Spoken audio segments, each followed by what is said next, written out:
Dan pagi ini saudara kita juga akan bahas soal Piala Dunia U17 yang dimulai hari ini nanti malam tepatnya bersama dengan Wesley Hutagalung pengamat sepak bola pagi ini. Bang Wesley, selamat pagi.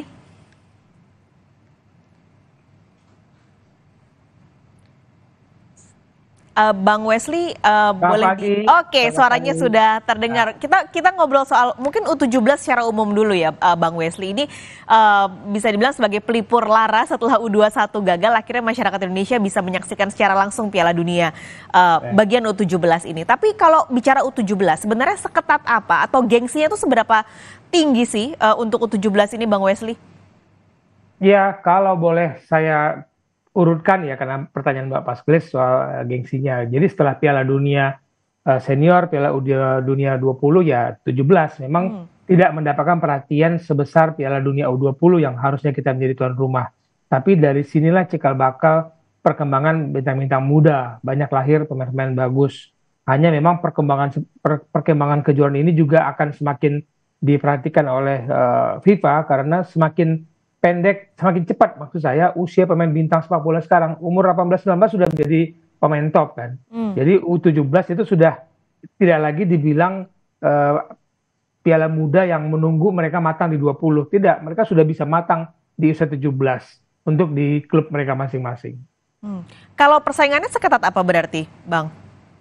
Ya, Piala Dunia ini bisa dikatakan antara Afrika dan Amerika Latin lah ya, Nigeria dan Brazil situ. Asia belum banyak bicara dan terakhir India menjadi tuan rumah di Asia tidak bisa melaju ke fase berikut, hanya terhenti di fase grup. Nah, kita ini ada 9 yang menjadi tuan rumah tapi tidak bisa lanjut ke fase grup. Nah, terakhir India, meskipun India Bapak Sklis punya catatan bagus. Di India lah Piala Dunia U17 penontonnya paling banyak. Rata-rata per pertandingan itu 25.000. Itu untuk Piala Dunia U17 itu luar biasa. FIFA mengakui itu. Kalau normalnya biasanya berapa, Bang Wesley? Kalau sampai 10.000 untuk Oh, tim-tim oke. yang tidak ngetop, misalnya kita Eh, dianggap kita ngomong Panama lawan Maroko, 10.000 sih penonton udah bagus. Ini menarik karena mungkin India sudah punya patokan tadi 25.000 orang yang hadir untuk menyaksikan. Tapi Ya. kalau kita ngomongin soal Garuda Muda nih di Piala Dunia U17 ini, Bang Wesley. Ini kan sebenarnya Indonesia Garuda Mudanya masuk karena jadi tuan rumah gitu. Karena kalau lihat kualifikasi sebenarnya kita kalah. Bagaimana kansnya? Mungkin kalau target dari pelatih dan juga Garuda Muda ini bisa setidaknya lolos gitu penyisihan grup. Kansnya bagaimana, Bang Wesley? Ini pertanyaan berat sekali ya Mbak.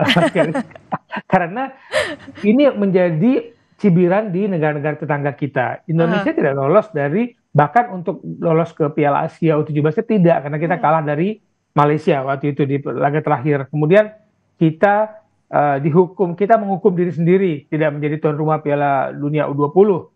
Lalu tiba-tiba dapat hadiah gratis nih dari FIFA untuk Piala U17 dan tim kita hanya punya waktu sangat sebentar mempersiapkan diri. Oktober ya, tanggal berapa ya? 20 Oktober kita ke Jerman lah. Ada 7 pertandingan kita siapkan di Jerman. Tapi pada fase itu dalam sebulan lebih, Coach Bima masih mencari pemain-pemain, masih menseleksi, belum totally mempersiapkan timnya selama sebulan itu di Jerman. 7 pertandingan 2 kali menang, oke lah. Itu bukan soal menang kalah yang dibutuhkan, tapi bagaimana membuat chemistry di antara anak-anak muda ini, ada di kita ini, kalau waktu yang dimiliki mungkin selama tim-tim lain yang ikut kualifikasi, anggap Ekuador nih yang runner up kualifikasi di Piala Amerika Latin U17, mereka runner up di bawah Brazil, kan mereka mempersiapkan dirinya lama itu untuk Ya. ikuti Piala CONMEBOL U17. Kalau kita Piala Asia 17. Nah, mereka tuh berjuang di sana bisa mengalahkan Argentina, hanya kalah dari Brazil. Nah, waktu yang kita miliki, waktu yang dimiliki Coach Bima tidak cukup untuk menjawab pertanyaan Mbak Paskalis sejauh apa kita akan bisa bersaing di grup A.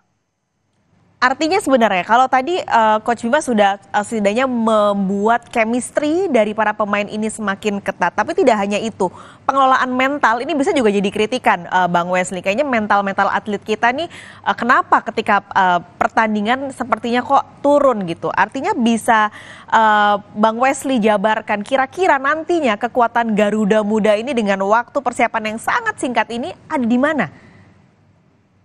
Pertanyaan yang benar-benar menjadi dasar bagi kita untuk bertarung di sepak bola internasional. Kepercayaan diri, mental. Ini juga kalau kita mengacu kepada Coach Sintayong, pelatih senior kita, mental pemain kita itu untuk bersaing di dalam negeri luar biasa. Ya. Tapi begitu bersaing ke luar negeri, ketemu pemain-pemain yang lebih bagus, itu udah down duluan, Bapak sekali. Nah, mental ini yang saya harapkan bisa diperbaiki karena aspek sepak bola sekarang tidak hanya soal teknis, non teknis itu sangat diperhatikan dari segi psikologi, bagaimana komunikasi, selain aspek makanan, kesehatan, nutrisi ya.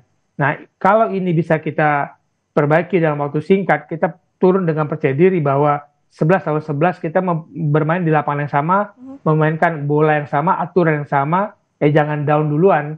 Nah, ini yang mental yang harus kita perbaiki dengan mungkin kita bicara modal ya, ada Wilder Jardim yang datang dari Brazil dengan keberhasilan dia naik tingkat di usia 15 sampai sekarang 16. Kemudian ada Amar Berkic, pemain yang dari Jerman. Moga-moga ini membantu teman-teman muda kita yang beberapa mereka sudah bermain di klub di dalam negeri, membantu meningkatkan kepercayaan diri mereka. Soal mental sih, Bapak sekali. Oke, ini mungkin Bang Wesley bisa kasih prediksi juga. Kalau tadi kita sudah banyak ngomongin soal U17 Garuda Muda yang malam nanti akan melawan Ekuador yang tidak bisa juga dipandang sebelah mata mengingat sudah biasa sekali gitu berlaga di Piala Dunia U17. Kira-kira Bang Wesley, tim mana, negara mana yang mungkin bisa layak diperhitungkan atau mungkin akan bersinar di Piala Dunia U17 ini? Tadi saya sebut negara Afrika dan negara Amerika Latin. Tapi belakangan kalau kita melihat Jerman bermain dengan pemain-pemain muda mereka, galak-galak mainnya, tajam-tajam, saya memperhitungkan Jerman masuk ke dalam bursa bersama Brazil dan Spanyol di kandidat juara. Oke, jadi tambahannya tadi selain Amerika Latin dan juga Afrika ada Jerman yang bisa dilihat apakah akan bersinar atau tidak di pertandingan U17 ini. Ini harapannya tentu tidak ada lagi kutukan Piala Dunia tuan rumah U17-nya nggak lolos ini ya penyisihan grup Bang Wesley. Kita berdoa dan berharap sama-sama tentunya seluruh masyarakat Indonesia di gelaran hari ini. Bang Wesley terima kasih sudah berbagi pandangan pagi ini di Sapa Indonesia Pagi. Sehat selalu Bang Wesley, sampai bertemu lagi. Terima kasih Bapak sekalian.